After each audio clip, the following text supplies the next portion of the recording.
Assalamu alaikum. Good morning students. How are you all? I hope you all are fine and enjoying good health. I am your teacher Iram Anwar.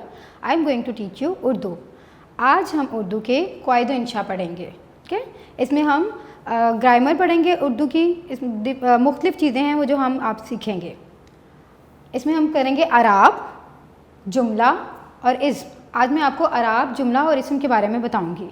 ठीक है, चलें साथ साथ हम आपको बताती जाऊंगी और साथ साथ हम इस पर काम करेंगे. सबसे पहले हम सीखेंगे अराब.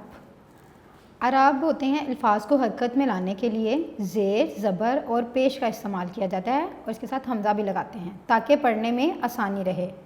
इनके बगैर सही पढ़ना मुश्किल हो जाता है. जी, अराब जो ज़ेर, ज़बर और पेश से आवाज़ ही बदल जाती है लफ्ज़ की, इसलिए इन अराब को लगाने से हमें ठीक से पता चलता है कि क्या लफ्ज़ बोला जा रहा है. जैसे ये देखें, ये पहला लफ्ज़ है हवा. हवा, हे के ऊपर क्या है? ज़बर. दूसरा वर्ड है दम. दाल के ऊपर क्या है? ज़बर. ऐसे अगला वर्ड लफ्ज़ है कसम. कसम, काफ के ऊपर ज़बर. और ये देखें पर, पे के ऊपर क्या है? ज़बर. अब हमें नीचे अल्फाज दिए हुए हैं, इनके ऊपर हमने ज़बर लगानी है. जैसे कि पहला लफ्ज़ है जीम ज़बर बे जब. पहला लफ्ज़ है जीम ज़बर बे जब. जीम के ऊपर हमने क्या लगाना है? ज़बर. हमें पता चल रहा है कि इस लफ्ज़ की क्या आवाज़ है. अगला वर्ड है ते बे.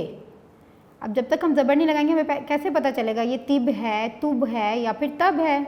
अब इसके ऊपर हम ज़बर लगाएंगे ते ज़बर बे तब, तो पता चलेगा कि ये तब लफ्ज़ है.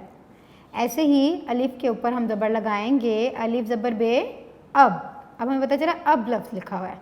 ऐसे ही सीन बे, सीन बे सब, सिब क्या लफ्ज़ है? इसके ऊपर ज़बर लगाएंगे सीन के ऊपर, तो सीन ज़बर बे सब.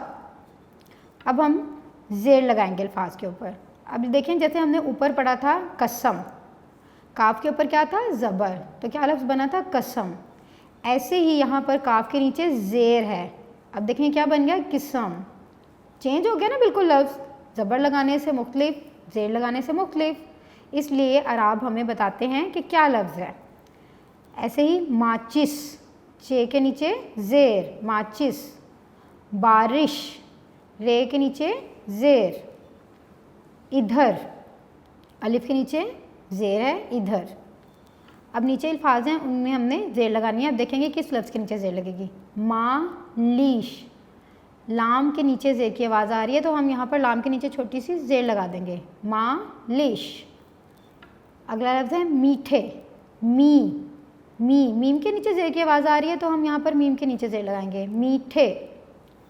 खालिक, खालिक, लाम के नीचे ज़ेर की आवाज़ आ रही है तो हम यहाँ पर लाम के नीचे ज़ेर. खालिक. दिखाया, दिखाया, दाल के नीचे ज़ेर, दिखाया. अब हम पेश लगाएंगे अल्फाज के ऊपर हुआ. अब देखें पीछे हमने हवा पढ़ा था, उसके ऊपर हे के ऊपर क्या था? ज़बर, तो क्या लफ्ज़ बन गया था? वो हवा. तो यहाँ पर हे के ऊपर पेश है तो ये क्या बन गया? हुआ. ऐसे ही पीछे हमने पढ़ा था दम, दाल ज़बर मीम दम. अब दाल के ऊपर हमने पेश लगा दी तो क्या बन गया? दुम, दाल पेश मीम दुम. ऐसे ही पे पेश रे पुर, पे के ऊपर ज़बर थी तो पर और पेश लग गई तो पुर. उधर.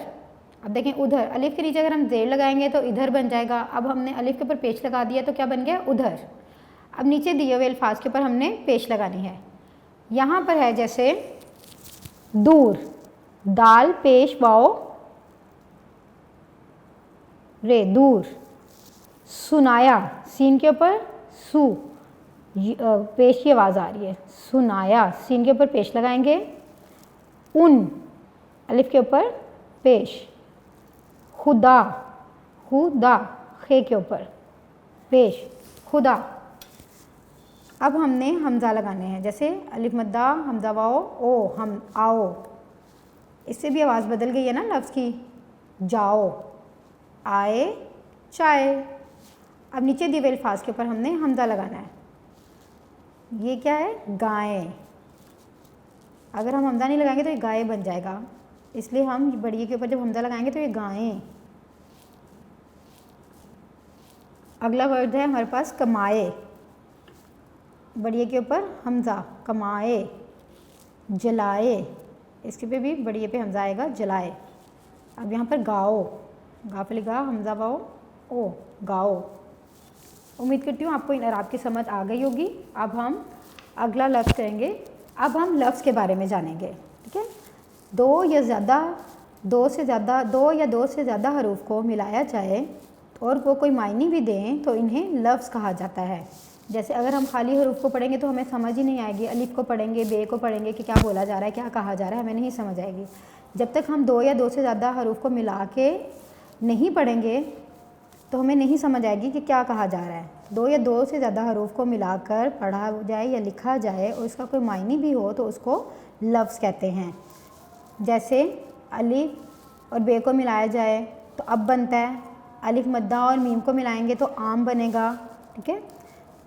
इसी तरह से हमारे पास नीचे कुछ हरूफ दिए हुए हैं, इन हरूफ को जोड़कर हमने लफ्ज़ बनाने हैं, अल्फाज बनाने हैं। सबसे पहले हम करेंगे दो हरफी लफ्ज़ों को जोड़कर लिखना। सबसे पहले हमारे पास बे और अलिफ, बे और अलिफ को मिलाकर लिखेंगे तो क्या बनेगा, बे अलिफ बा। बे की छोटी शक्ल के साथ अलिफ को मिलाया, बा। अब ऐसे ही बे और चे को मिलाकर लिखेंगे तो क्या बनेगा, बच, बेचे बच। बे और चे, बच। बे को और दाल को मिलाकर लिखेंगे तो क्या बनेगा, बद, बेदाल बद। बे की छोटी शक्ल और इसके साथ हम दाल को जोड़ देंगे, बद। ऐसे ही बे को लाम के साथ मिलाएंगे तो बेलाम बल। ये दो हरफी लफ्ज़ से अब हमने तीन हरफी लफ्ज़ों को जोड़कर लिखना है। यहाँ पर हमारे पास तीन हर्फ दिए हुए हैं, अब हमने इनको मिलाकर लिखना है। अब यह है भे अलिफ गा, भे को अलिफ के साथ मिलाएंगे, भे अलिफ बा और साथ गा, भाग। भे अलिफ भा, गाव, भाग। अब ये दाल है ध, वाओ पे, धूप। अब ये दाल, क्योंकि दाल की छोटी शक्ल नहीं होती, अब इस हे के साथ हम वाव को मिलाएंगे, हे वाहू और पे, धूप। क्या बन गया, धूप। ये बन गया धूप। ऐसे यहाँ पर तीन हर्फ दिए हुए, हमें इसको आपने जोड़ कर लिखना है, ठीक है। बाकी ये दो लफ्ज़ आप लोग खुद बनाएंगे। अब हम चार हरफी लफ्ज़ों को जोड़ कर लिखना सीखेंगे। ऐसे ही खे वाव खो, खे को वाव के साथ मिलाया, ते बढ़िए ते, खोते। ऐसे ही हमने इन अल्फाज को, हरूफ को मिलाकर अल्फाज बनाने हैं। ये नीचे जो दिए हुए हैं ये अब आप लोग खुद लिखेंगे, इसकी प्रैक्टिस करें और इसको आपने कंप्लीट करना है। अब हम जुमला के बारे में सीखेंगे। जुमला किसे कहते हैं? अभी हमने किसके बारे में सीखा है? लफ्ज़ के बारे में सीखा है ना, कि लफ्ज़ कैसे बनता है। जब हम दो या दो से ज़्यादा हरूफ को मिलाते हैं तो लफ्ज़ बनता है। और जुमला कैसे बनता है? जुमला बनता है जब हम दो या दो से ज़्यादा अल्फाज को मिलाते हैं और उससे आपको पूरी बात भी समझ में आ जाए कि क्या कहा जा रहा है, तो उसे जुमला कहते हैं। बामानी अल्फाज का ऐसा मजमुआ जिससे पूरी बात समझ आ जाए उसे जुमला कहते हैं। मिसाल के तौर पर, दो दोस्त तारिक और ताहिर आपस में बात करते हैं। अब ये सब अलग अलग अल्फाज, अगर इनको अलग अलग किया जाए तो ये लफ्ज़ बन जाएंगे। और इनको जब हमने जोड़ के मिलाकर पढ़ा है और इससे हमें समझ भी आ रही है कि दो दोस्त हैं, उनका नाम तारिक और ताहिर है और वो आपस में बात कर रहे हैं, इससे हमें पूरी बात समझ में आ गई है, तो इसको जुमला कहते हैं। जैसे क्या बात कर रहे हैं, वो तारिक कह रहा है इसको, तुम कहाँ जा रहे हो? ताहिर, मैं स्कूल जा रहा हूँ। ठीक है, इससे हमें समझ आ रही है कि वो क्या बात कर रहे हैं। अब इसमें नीचे जो सबसे पहले मश्क है वो है नामुकम्मल जुमलों में दुरुस्त अल्फाज लगाकर जुमले मुकम्मल करें। ठीक है, अब आप लोगों ने ये आपके बारे में ही है, उसमें आपने ख़ुद इसको लिखना है। ठीक है, मेरा नाम डैश है, यहाँ पे आप अपना नाम लिखेंगे। हम डैश बहन भाई हैं, जितने बहन भाई हैं आप यहाँ पे लिखेंगे। हम डैश में रहते हैं, कहाँ रहते हैं आप लोग? यहाँ पर आपने अपने शहर का नाम लिखना है। हम लाहौर में रहते हैं तो यहाँ पर लाहौर लिखेंगे। इसके बाद मैं डैश जमात में पढ़ता या पढ़ती हूँ। किस जमात में आप पढ़ते हैं? अव्वल जमात में पढ़ते हैं ना, तो यहाँ पर आप लोग क्या लिखेंगे? अव्वल। इसके बाद मेरी क्लास टीचर का नाम, जो आपकी क्लास टीचर का नाम है, यहाँ पर आप अपनी टीचर का नाम लिख देंगे। ठीक है, अब ये देखें, जुमलों को जब तक अल्फाज को जब तक हम लोग तरतीब से नहीं लिखेंगे तो वो जुमला नहीं बनेगा और हमें बात की समझ नहीं आएगी। जैसे जुमला बनाने के लिए अल्फाज को तरतीब से लिखना बहुत ज़रूरी है। जैसे यहाँ पर कुछ अल्फाज हैं, बुखार को अम्मी है। अब हमें समझ ही नहीं आ रही कि क्या बात कही जा रही है। अब जब तक हम इसको तरतीब से नहीं लिखेंगे हमें समझ नहीं आएगी। जैसे इसको हमने तरतीब से लिखा है तो अम्मी को बुखार है, अब हमें समझ आ रही है कि इसमें क्या कहा जा रहा है कि अम्मी को बुखार है। ऐसे ही नीचे है पिया ने कव्वे पानी, अभी भी हमें इसकी समझ नहीं आ रही। अब ने इसको तरतीब से लिखा है कव्वे ने पानी पिया, तो हमें समझ आ गई है कि कव्वे ने पानी पिया। ऐसे यहाँ पर है अल्लाह मानो का हुक्म, तो इसको तरतीब से करेंगे तो क्या बनेगा, अल्लाह का हुक्म मानो। वर्जिश में बाग करो, वर्जिश में बाग करो, ये क्या बात हुई। अब हमने इसको तरतीब से लिखा है बाग में वर्जिश करो। अब समझ आ रही है ना कि बाग में वर्जिश करो क्या कहा जा रहा है। दी दवा ने डॉक्टर, डॉक्टर ने दवा दी। कर लो का स्कूल काम, स्कूल का काम कर लो। का करो अदब उस्ताद, उस्ताद का अदब करो। अब ये नीचे यही वाले ही अल्फाज दिए हुए हैं जो जिनको हमने तरतीब से लिखना है। ये ऊपर जुमले दिए हुए हैं, मैं आपको बता चुकी हूँ, ये अब आपने खुद से इसको लिखने की प्रैक्टिस करनी है, ठीक है। अब हम कायदा इंशा ग्रामर की एक नई चीज़ सीखेंगे, वो है इस्म। इस्म किसे कहते हैं, हम कहते हैं किसी शख्स, जगह या चीज़ को इस्म कहते हैं।